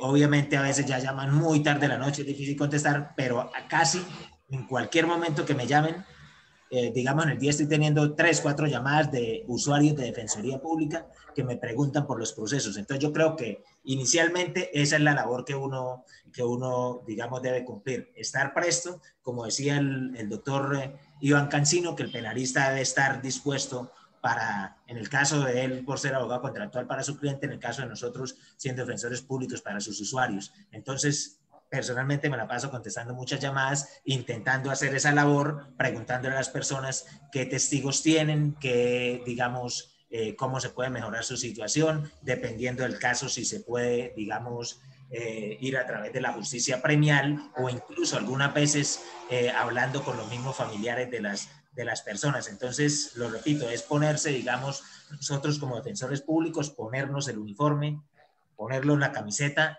y trabajar hombro a hombro con el acusado y con su familia a efectos de poder, digamos, tener éxito dentro de esas defensas. Ahora bien, ya, digamos, cayendo directamente a la respuesta a la pregunta suya respecto de la actividad del Grupo de Investigación Defensorial, porque la Defensoría del Pueblo tiene ese Grupo de Investigación Defensorial acá en Santander, donde eventualmente, digamos, ellos están capacitados para hacer las labores de campo. Realmente yo sé que el tema del COVID-19 obviamente ha dificultado mucho más las circunstancias, pero digamos que nosotros a través de medio virtual, de las comunicaciones que dan el coordinador, digamos, de cada una de las áreas a sus respectivos defensores públicos, porque no tenemos un coordinador, el coordinador nos ha instado a seguir haciendo misiones de trabajo, a seguir solicitando ese tipo de soluciones, inclusive como usted lo mencionaba, diciendo que efectivamente, digamos, se pudiera llegar a hacer la labor de campo, la orden, digamos, directamente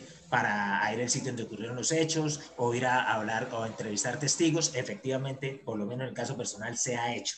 Sí, de pronto realmente desconozco que, digamos, internamente qué pueda haber pasado, pero realmente considero que, digamos, las herramientas están dadas. Tal vez la contingencia ha sido difícil y no se ha podido, digamos, en algunos casos sacar adelante, pero como lo digo, digamos, inicialmente yo pienso que esa labor también, y está dentro de la labor contractual del defensor, ¿sí? Dentro del contrato que nosotros firmamos con Defensoría, intentar y hacer lo mejor que nosotros podamos, inclusive, obviamente en este momento eso no podríamos hacer porque la Defensoría, digamos, no está, no nos permite, como lo mencioné en la primera respuesta, el desplazamiento hasta el sitio, digamos, o a la audiencia, o el desplazamiento para temas defensoriales no lo podemos hacer, nos toca de manera virtual. los canales están habilitados, pues únicamente virtuales. Pero inclusive el mismo defensor, si quisiera, eventualmente podría tomar una entrevista, entrevistar a algunas personas y someter digamos, ese documento ante el juez, obviamente con la previsión que no va a tener la misma, digamos, no va a ser lo mismo que cuando lo haga un investigador y presente su informe.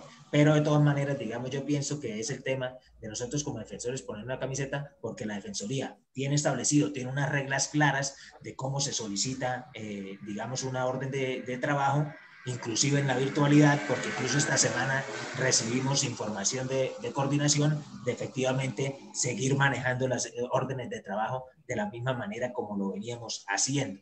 Sí, el problema también de pronto radica en que muchas veces, y no quiero ni más faltaba a los usuarios de la Defensoría, que son las personas que, digamos, necesitan de nuestro trabajo, pero no quiero echarles, digamos, como se dice vulgarmente, la culpa a ellos, pero muchas veces cuando ellos no se presentan, digamos, a las audiencias o cambian de lugar de residencia sin avisar, sin informar al despacho que lleva el proceso o sin informar al mismo abogado defensor público que tiene el proceso, eventualmente se vuelve casi una cacería de brujas ubicar a esa persona para poderle, digamos, al menos dialogar con él y ver qué teoría del caso se puede plantear. Entonces, si, digamos, la persona no colabora muchas veces, porque realmente en muchos casos uno tiene esas personas que definitivamente no dan los teléfonos que tienen y que uno tuvo cuando anotó los datos inicialmente en los formatos, cuando, digamos, por ejemplo, la legalización de captura,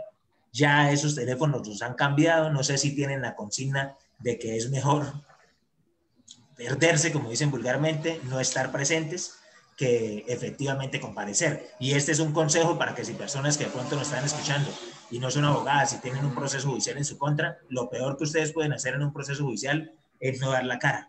Sí, es mejor dar la cara, comunicarse con el abogado, sea contractual o defensoría pública, y ayudar o coadyuvar con una defensa para que esto pueda funcionar. Si no, definitivamente es difícil la situación.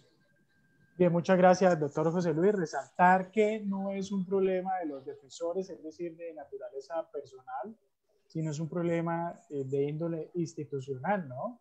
Y hacer un llamado que la misma comisión en el comunicado 9 de junio del 2020 que les indicaba, pues señala que la Administración de Justicia no podría parar. Lo único que se podría hacer es que los mismos defensores pues utilizaran otras estrategias de los TICs con miras a aportar a ello, porque no se nos debe olvidar que las personas que están detrás, es decir, las personas procesadas y las víctimas, finalmente son los seres humanos que están esperando una justicia pronta. Bien, vamos a pasar a otro tema y culminamos con este tema, que voy a hacer unas preguntitas rápidas a la doctora Geisa, al doctor Iván, al doctor Jalinsky y al doctor Casas, para dar paso a las personas que se encuentren conectadas, que quieran formular preguntas, y yo se las transmito a los panelistas. Y tiene que ver con la siguiente situación. La doctora Geisa planteaba la posibilidad de que existiera una especie de protocolos de audiencia. Y yo quiero aterrizarla un poco al rol de cada uno, ¿no? O sea, ¿qué podemos aportar nosotros, más allá de todo este panorama difícil que hay? Pero ¿qué podemos aportar? Por ejemplo, doctora Geisa, su merced que es fiscal y que acude ante el juez de control de garantías, que acude ante los jueces de conocimiento para efectos de adelantar una etapa de juzgamiento, o que eventualmente tendría que solicitar reclusiones, ¿qué podría hacer un fiscal para aportar a eso? Por ejemplo, buenas prácticas podrían ser llamar antes al juez de garantías, enviarle los documentos escaneados, bien organizaditos, decirle, por ejemplo, en una preclusión, enviarle un oficio al juez diciéndole estos son los hechos jurídicamente relevantes, esta es la causal, estos son los elementos que la acreditan.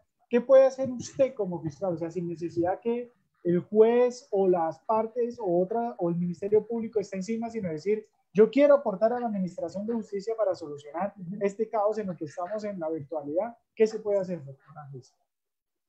Bueno, gracias por la pregunta porque es muy oportuna. Se pueden hacer muchas cosas. En este momento estamos en un problema, y es que nosotros pensamos que la digitalización del proceso soluciona las cosas. Es decir, yo escaneo y le paso al juez. Por ahora la situación que tenemos nos obliga a ello. A futuro, y es la política que tiene plasmada OCDE, yo vuelvo al tema de OCDE porque es que OCDE ya es una realidad, sí es un club de buenas prácticas, pero ya estamos viendo reflejada la política de OCDE. La reforma tributaria planteada por el gobierno es una reforma que viene planteada desde OCDE por sus estudios y los informes que le ha pasado al gobierno nacional. Y así hay multiplicidad de políticas que ya se han venido y se van a implementar y no nos hemos dado cuenta y pensamos que es el gobierno nacional, pero resulta que detrás está OCDE. Otra reforma que se viene es la reforma pensional, que también viene desde la misma OCDE, y la transformación digital, como ya les había comentado. Lo que se viene para el expediente, o lo que se debe, el deber ser que viene para el expediente digital, es la inmaterialización del mismo, es decir, desde que nace el expediente, sea fiscalía, sea juzgado, sea defensoría, que haya una interconectividad y que ese expediente de principio a fin esté inmaterializado.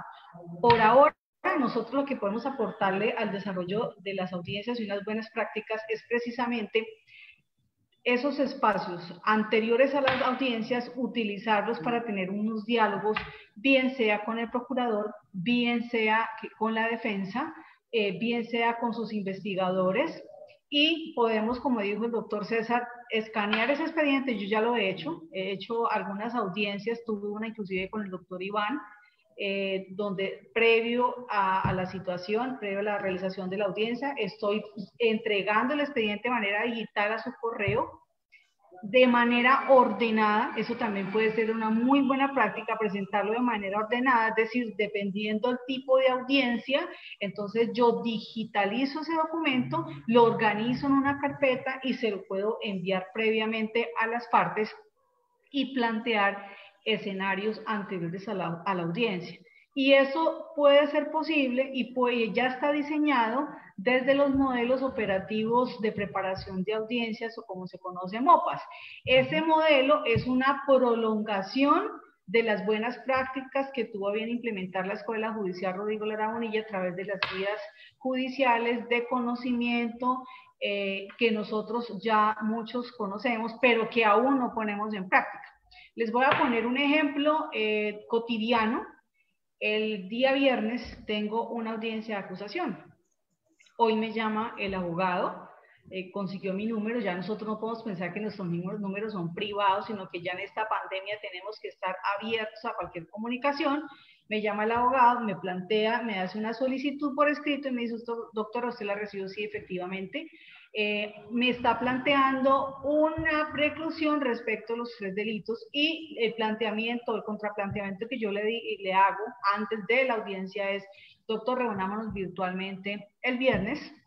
Antes del viernes, reunámonos virtualmente y usted me plantea cuál es su propuesta de tipo jurídico y factual, y yo le voy a plantear entonces cuál puede ser la estrategia que la Fiscalía va a adoptar en esa audiencia, si va a tener en cuenta la solicitud suya de acusación o si por el contrario decide acusar por los delitos que están planteados. Eso es una buena práctica, y esa práctica, como les dije, sería un compromiso que pudieran hacer de este conversatorio, que se pudiera hacer un pequeño taller, un seminario taller, para que nosotros tengamos esa adaptabilidad al cambio, porque el chip sí no lo tenemos que cambiar. Yo he dado muchas capacitaciones a nivel nacional junto con OPDA, que me ha invitado. Yo soy formadora invitada, no soy formadora titular.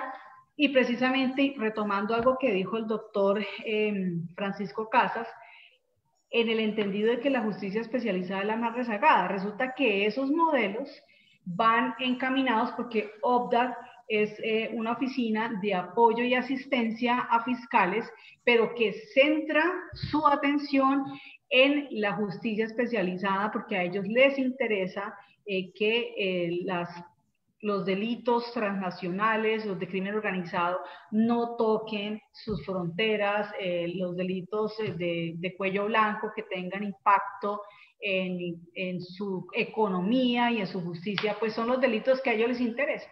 Y en ese sentido hicimos una serie de capacitaciones precisamente con crimen organizado, derechos humanos y justicia especializada en lo que tiene que ver con lavado de activos, delitos de narcotráfico. Y ese modelo es el mejor modelo que puede utilizar un fiscal. ¿Qué es lo que hay o cuál es la brecha que hay en ese para meterse ese o cambiar ese paradigma? Y es que tenemos un paradigma de que el fiscal no puede hablar con el abogado, que no se puede sentar, que no pueden dialogar, o el fiscal tiene el paradigma de que yo no hago preacuerdos si el otro no me lo propone. Cuando, como lo decía yo en muchas de estas conferencias, la iniciativa inclusive tiene que ser del mismo fiscal y tenemos que entrar en ese diálogo respetuoso, y ese diálogo no va a permitir que se vulnere ningún derecho fundamental ni que se atropelle la teoría del caso de uno u otro dentro de una audiencia de juicio. En ese sentido, yo hago esa invitación muy especial para que se apropien de esos modelos, y esos modelos lo que le permite es llevar lo que verdaderamente va a ser objeto de controversia en la audiencia. Y miren la importancia de esos modelos de cara, por ejemplo, a una audiencia preparatoria, a una audiencia de acusación, pero sobre todo en una audiencia de juicio oral, cuando aquí se discute la legalidad de los documentos virtuales. Eso ya lo resolvió la ley 527 del 99 y todos sus decretos reglamentarios. Ya hay decisiones inclusive de la Corte Suprema de Justicia en ese sentido. Pero todavía tenemos como esa brecha diferencial de que el fiscal aquí, el abogado acá, que no podemos tener un diálogo. Precisamente ese es el paradigma que se quiere romper, y esos modelos ayudarían mucho, sobre todo en estos tiempos de pandemia, a llevar únicamente lo objeto de controversia en la audiencia. Y, por ejemplo, puede llegar el caso en que en la prueba documental el documento se presume auténtico, ya lo sabemos en el caso de administración pública, pero mire el problema en el que muchas conferencias se habla de que como es un documento escaneado, a mí ¿quién me garantiza que es el mismo que me descubrieron? Esos modelos pueden llegar a unos acuerdos fuera de audiencia con base en el artículo 10, y que ya ha sido someramente tocado el tema por la Corte Suprema de Justicia, en el entendido de que el fiscal puede hacer descubrimientos previos y puede llegar a esos acuerdos y puede consolidar lo que verdaderamente le interesa llevar al juicio. Es decir, que yo puedo reunirme con mi contraparte, por ejemplo, de administración pública, y plantear de que efectivamente un acuerdo, señor juez, es que estos documentos corresponden a los mismos documentos que fueron descubiertos en audiencia preparatoria, de audiencia de acusación, y que fueron entregados antes de la audiencia preparatoria, y sobre ellos no va a haber discusión sobre su autenticidad. Eso es una excelente práctica, y eso a largo y mediano plazo lo que logra, o el objetivo primordial, es reducir los tiempos en la audiencia. Entonces, si nosotros tenemos en cuenta el impacto de la virtualidad y todo lo que se puede demorar una audiencia virtual en razón a la conectividad, pues estos modelos van a permitir que se reduzcan los tiempos de audiencia y van a permitirle tanto al juez como al fiscal y a la defensa una mejor organización en cuanto a sus argumentaciones, y al juez, si se le presenta estos documentos de manera ordenada, pues va a tener también un mejor proveer en sus decisiones al encontrar que se están cumpliendo esas buenas prácticas. Entonces, si me lo permiten y pudiera compartir mi pantalla durante solo un minuto, quisiera darles a conocer dónde se pueden encontrar estas guías judiciales para que ustedes se apropien, y desde ya ofrezco mi más humilde servicio para que se pueda realizar una pedagogía y un taller sobre esas guías con personas que también participaron por parte de Santander. Tenemos el doctor Andrés Luna, del juzgado segundo penal de circuito, gran persona que participó tanto en las guías judiciales como en esta, y defensores públicos, porque eso fue un trabajo que se hizo de manera interinstitucional, y ese es el llamado, la reflexión también que hago en este momento a nuestras instituciones. Ya en un proceso de cuarta revolución industrial, de digitalización, ya no podemos estar nosotros planteando políticas aisladamente, sino que tenemos que trabajar como un sistema, y pues la tarea es ardua, pero no imposible. Entonces, si me lo permiten. Bien, doctora, si quiere vamos a hacer lo siguiente, porque es que son los tiempos sí, que tenemos para el tema de las preguntas. Si quiere lo puedes pasar por el link al chat. Perfecto. Y le pedimos a quien nos está colaborando en la UIS que al final lo colguemos, porque además me parece que sí es muy importante. A propósito de esas guías, que son guías de garantías y guías de conocimiento, nos está acompañando el profesor o el doctor Andrés Luna, que participó en esas guías de conocimiento. Bien, importante lo que señala la doctora Geisa, y es un poco, si uno mira el derecho norteamericano o puertorriqueño, hay reuniones previas de las partes con los jueces, es decir, no hay ningún inconveniente. Entonces, pues perfectamente se puede dialogar antes para saber realmente cuál es la controversia de la audiencia y el resto tratar de estipularlo, llegar a acuerdos. Piensen nada más en esto. Recientemente la jurisprudencia sentencia ITLA 52.227 del 2019 modificó todo el tema de preacuerdos, ¿bien? Y entonces se ha planteado que para efectos de preacuerdo los descuentos ahora no van a ser como venían siendo antes. Pues puede haber una muy buena práctica en la imputación, que la fiscalía descubra los medios de prueba en la imputación, y ahí sí el defensor advierte que realmente hay medios de prueba que pueden acreditar la responsabilidad, en vez de presentar escrita acusación, presenten de una vez el preacuerdo y obtengan el mayor descuento. Pero si un fiscal dice, no, es que en la imputación no puedo descubrir porque la ley dice que no se descubre, pues otra vez entramos en una sistematicidad. Es un poco de cambiar el chip y apostarle, digamos, a esas buenas prácticas. A propósito, bueno, doctor Casas. Pero sí, y de pronto, aunque no es directamente relacionado con la virtualidad, porque evidentemente lo que está diciendo Geisa y lo que tú estás comentando son buenas prácticas en general, es decir, con o sin virtualidad, presencial o sin presencialidad, y es algo que sí se está echando de menos. Pero digamos, a propósito de lo que tú acabas de mencionar, es claro que tenemos todavía en mente, y es algo sobre lo cual Geisa hacía mucho hincapié, si tenemos todavía la idea de que conversar del caso es algo irregular, pues eso evidentemente no nos va a llevar a ningún Pereira. Pero miren también otro tema importante, el tema estadístico, pues hoy todo tiene que ser medido, cuantificado, porque es la forma de crear políticas públicas, es la forma de también hacer auditorías sobre las actividades estatales, pero miren también lo macabro que puede resultar cuando una institución se vuelca hacia el tema estadístico exclusivamente o le da prevalencia al tema estadístico. ¿Qué ocurre? Lo que tú dices es muy cierto. O sea, si yo soy el fiscal, pues a mí lo que más me interesa con el defensor, que también está interesado en conocer qué es lo que hay para ver cómo arreglamos esto. Pero ¿qué ocurre? El fiscal que llega a la audiencia de imputación nunca más vuelve a tener contacto con ese caso.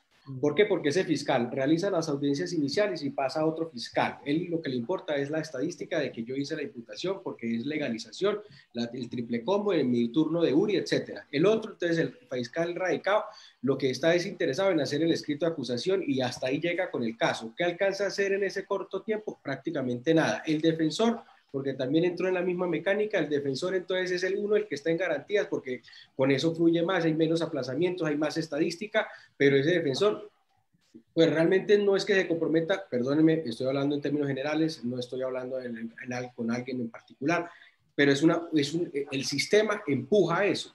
Entonces, a mí lo que me interesa es salir rápido de estas audiencias preparatorias. Claro, hay honrosas y muy importantes excepciones, pero el sistema está empujando ¿a qué? A que eso va a llegar a un juez de conocimiento donde el fiscal nunca ha tenido contacto con esa investigación, no tiene ni idea qué fue lo que ocurrió, hasta ahora está revisando casi siempre en la víspera de la audiencia, porque con la grave congestión que tiene, no tiene tampoco más tiempo para hacerlo, y el defensor tampoco tiene ni idea del caso, porque tampoco estuvo en las audiencias iniciales y hasta ahora se está empapando del asunto. Entonces miren ustedes cómo sí, es importante esas sinergias, esa visión sistémica, y yo creo que esto de las TIC nos facilita que hablemos de esas redes, pero sin duda alguna también es una reflexión para que cada una de las instituciones recapacite qué es lo verdaderamente relevante de nuestra labor, de nuestro rol. Es la administración de justicia, es dar una solución a un conflicto y no tanto el tema numérico, porque a veces por estar preocupados en exceso en este tema numérico, pues terminamos dejando de lado lo más importante y esencial de nuestra función. Bien, muchas gracias, profesor Casas. Por ahí alguien en el chat estaba preguntando cuál era el radicado de la sentencia. Es el 52.227, el 24 de junio del 2020. Está la pena en Corte Suprema de Justicia. Voy a pasar algunas preguntas, le voy a pedir a los panelistas, las van contestando de manera rápida, en la medida que ya son las 6:47 de la tarde, y la idea pues que podamos terminar a las 7, ¿vale? Esta pregunta se la va a hacer al doctor Jaliński, la hace Leonardo Moscote Salcedo. Y dice, desde el punto de vista del derecho constitucional, ¿es viable continuar un proceso penal en etapa de juicio oral? Es decir, se refiere a la virtualidad. Bien, entonces muy concreto, doctor Jaliński, por favor, la respuesta.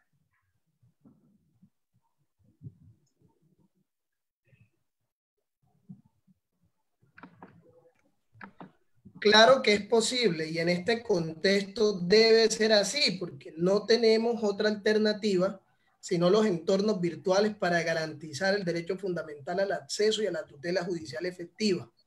Máxime cuando el derecho penal de nosotros, el derecho penal nuestro, el derecho penal colombiano, se edifica en un trípode normativo. Tenemos que velar por los derechos del acusado, velar por los fines del proceso y velar también por los derechos de la víctima. La inmediación, doctor César y el doctor Moscote que preguntó, la inmediación no es incompatible con la virtualidad. Lo que debemos contar es con un protocolo de audiencia que permita que los derechos de las personas se garanticen del acusado y que haya transparencia en la práctica probatoria. Pero la presencia y la percepción, la presencia del juez y la percepción del juez, que son los dos elementos que materializan la inmediación, claro que es posible por medios virtuales y lo estamos haciendo así. Ya es del resorte de cada juez en particular no permitir o no permitirse caer en el eficientismo, hacer el juicio oral virtual a lo maldito sea, como caiga con tal de llenar una fría estadística, o hacerlo de tal manera que se contamine la prueba, o hacerlo de tal manera que la defensa esté en desventaja.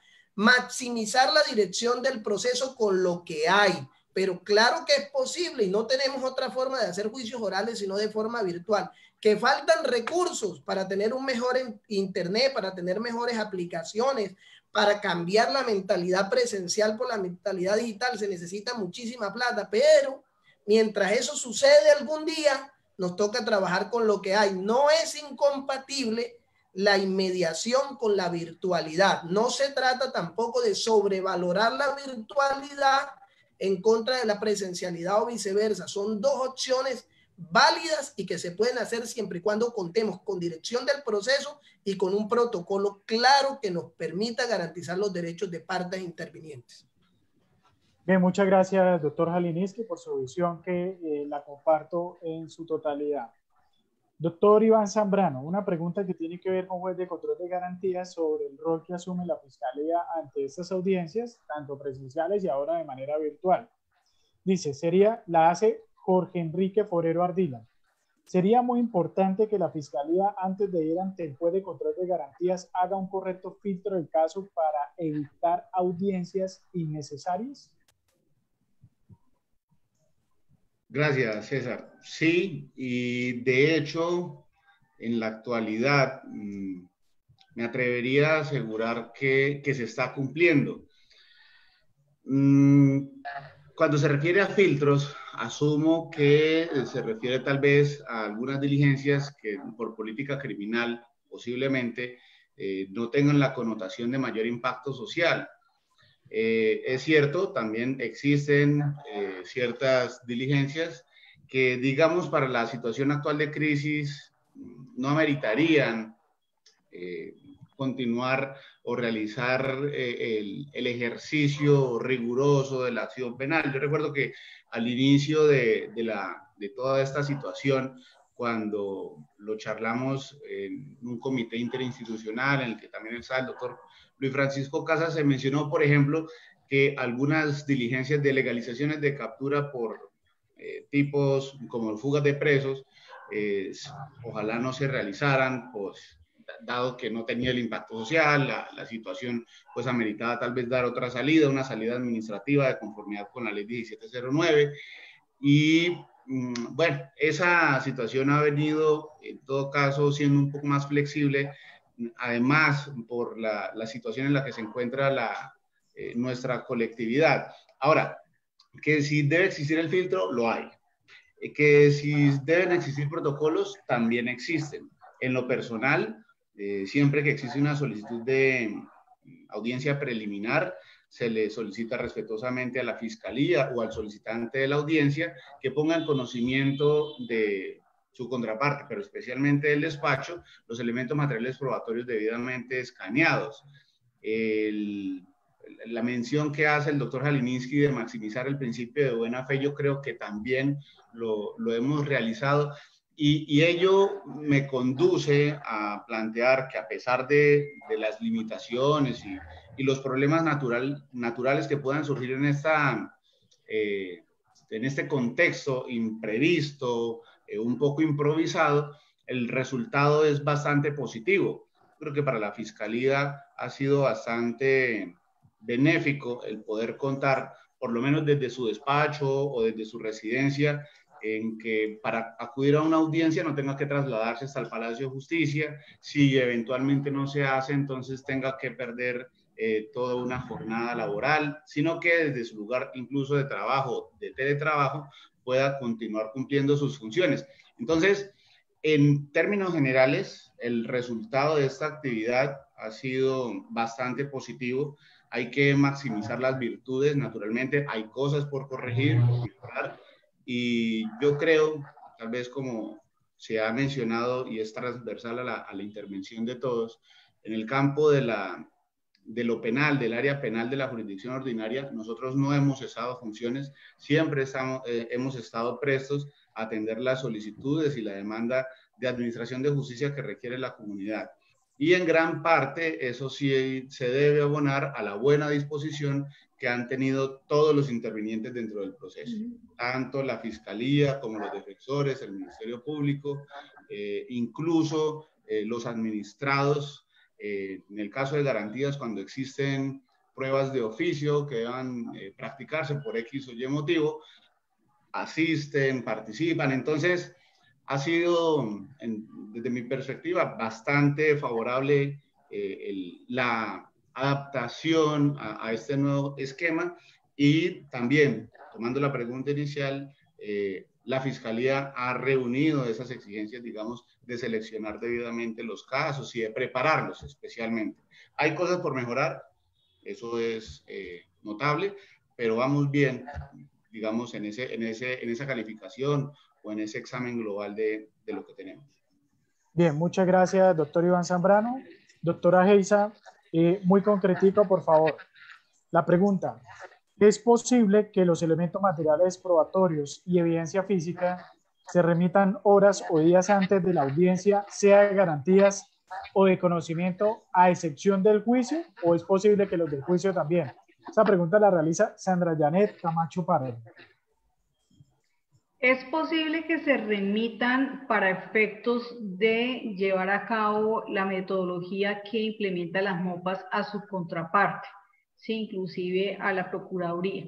Yo no hablaría tanto de días, hablaría de un momento previo racional, donde usted pueda tener ese contacto con su contraparte y llegar a esos acuerdos que, como lo dije anteriormente, ya han sido someramente tocados por la Corte Suprema de Justicia, pero que están, o su piedra angular descansa en el artículo 10º del Código de Procedimiento Penal. Considero que los elementos no se le deben entregar al juez días antes, porque estaríamos contaminando. Una cosa es entregar los elementos materiales probatorios de manera organizada minutos antes de la audiencia, o digamos, si se trata de un juicio oral, es de manera inmediata, no podría ser antes, pero con su contraparte, por ejemplo, para una audiencia preparatoria o para audiencias preliminares, es absolutamente legal y absolutamente válido. Y en ese sentido estaría realzando aún más un principio fundamental que se nos olvida de pronto a muchos fiscales, y es el derecho de defensa, una garantía fundamental. En la medida que usted pueda entrar en ese diálogo con la defensa, pues usted le está diciendo a qué es lo que se debe atener el cliente, el usuario de esa persona. Y si usted como fiscal, eso es un mensaje que siempre damos en las capacitaciones de MOPAS, y aquí traigo a colación unas palabras de mi profesor Jeff de la Embajada Americana, de OBDAT, dice o señala que aquellos casos que se convierten en balas de plata pues usted no debe tener ningún temor como fiscal de descubrirla. Y quiero contarles una anécdota. El éxito de ese planteamiento que hizo la Oficina de Asistencia Legal OPDAT en Colombia a través de sus modelos ha tenido resultados contundentes en la justicia contra el crimen organizado. Inclusive hagamos la comparación de lo peligroso que puede ser entregar la información a ciertas personas o a ciertos abogados, pero que usted como fiscal debe tener cuidado cuál puede exhibirle y cuáles no, pero es absolutamente válido dentro de ese proceso. Y retomo sus palabras, maestro César Valencia, en Estados Unidos esa es el diario vivir. Con ese diario vivir está el fiscal realizando esos descubrimientos previos, que lo único que hacen que garantizar es el éxito de su caso como fiscal o el éxito de una buena defensa. Ya el juez es el que tiene que decidir y las argumentaciones van y vienen, pero inclusive pueden darse anteriores a esa audiencia. Bien, muchas gracias, doctora Geisa. Como en plena audiencia, le corro traslado al doctor José Luis Rodríguez, por favor, muy concreto sobre la misma. Es decir, si es acertado entregarle previamente en este tema de virtualidad al juez de garantías los elementos de prueba y en el juicio oral eso podría ocurrir. Gracias, doctor César. Pues yo considero que, y estoy en consonancia con lo que dice la doctora Geisa, respecto de, digamos, al despacho, sí, tal vez minutos antes. Inclusive también creo, y esta no es una posición mía personal, sino también, digamos, evocada desde el Colegio de Abogados Penalistas de Colombia, sí respecto, por ejemplo, de documentos cuando se va a impugnar credibilidad o refrescar memoria, eso sí yo creo que se debe hacer directamente entre partes nomás, sea a través de WhatsApp o un correo electrónico, que sería mejor, pero para no, digamos, generar, digamos, el conocimiento, que el juez se entere del contenido de la declaración anterior. Pero respecto de esa, digamos, cuestionamiento de si se puede entregar antes, yo consideraría que a las partes sí, pero de pronto directamente al despacho sí digamos, creo que generaría una contaminación, no estaría, digamos, muy de acuerdo con esa situación. Preferiría mejor en el momento, digamos, de ya una vez iniciada la audiencia o en el momento pertinente, sí hacerle, digamos, entre comillas, ese pequeño descubrimiento o mostrarle esas pruebas al juez. Entonces, bien, muchas gracias, doctor José Luis. Pregunta para el maestro, el profesor Casas, a quien amamos tanto, dijo el doctor Heleniski. ¿De qué manera se ha garantizado el principio de publicidad en lo que respecta a la participación de terceros en la asistencia a las audiencias como simples espectadores? ¿Se ha logrado en algunas de las diligencias en las que usted ha estado, por ejemplo, como procurador, que existan terceros? ¿Cuál sería la forma de garantizar este juicio público? Excelente pregunta, la hace Luis Mauricio Úsuga Mendoza, egresado de nuestra querida UIS, excelente profesional del derecho. Sí, mira las cosas contradictorias. Yo creo que si hemos visto una audiencia que haya sido publicitada fue la de medidas de la medida de aseguramiento de Diego Cadena, transmitida en vivo y en directo a través de plataformas El Tiempo, El Espectador y creo que Semana también. No sé, no me he puesto a mirar cuántas personas estuvieron conectadas, pero desocupados hay bastantes. Créanme que el número es altísimo, como nunca se podría aglutinar en una sala de audiencias. Pero es un caso. La regla general no es esa. La regla general es que precisamente las deficiencias de nuestra banda de Wi-Fi, las deficiencias de conectividad, hacen que incluso tengamos que llegar, yo no sé, yo no soy técnico, pero repito como loro lo que a veces le dicen a uno en las audiencias los que dicen que saben de eso. Apaguen las cámaras porque es que si usted prende la cámara, entonces va a haber más problemas en la comunicación. O sea, si tenemos esos problemas con 3, 4, 5 personas, obviamente eso hace que en la práctica, por lo menos en todas las audiencias en las que he participado, distintos a los estrictamente necesarios para realizar la audiencia, entiéndase las partes intervinientes, especiales o no, no existe intervención de ninguna índole, salvo el asistente, de pronto el juzgado, y eventualmente algún asistente que también ha solicitado, recuerdo un par de casos, la fiscalía, pero personas del común, personas que quieran conectarse allí, no habría cómo prohibirse, ¿no? porque es una audiencia pública, no habría cómo prohibírselo, pero seguramente, dadas las deficiencias tecnológicas, seguramente eso va a generar tropiezos en el buen desarrollo de esa diligencia. Yo indagué sobre el caso de Diego Cadena precisamente porque hacía ese parangón y me decían es que... ¿Estaba desocupado o no?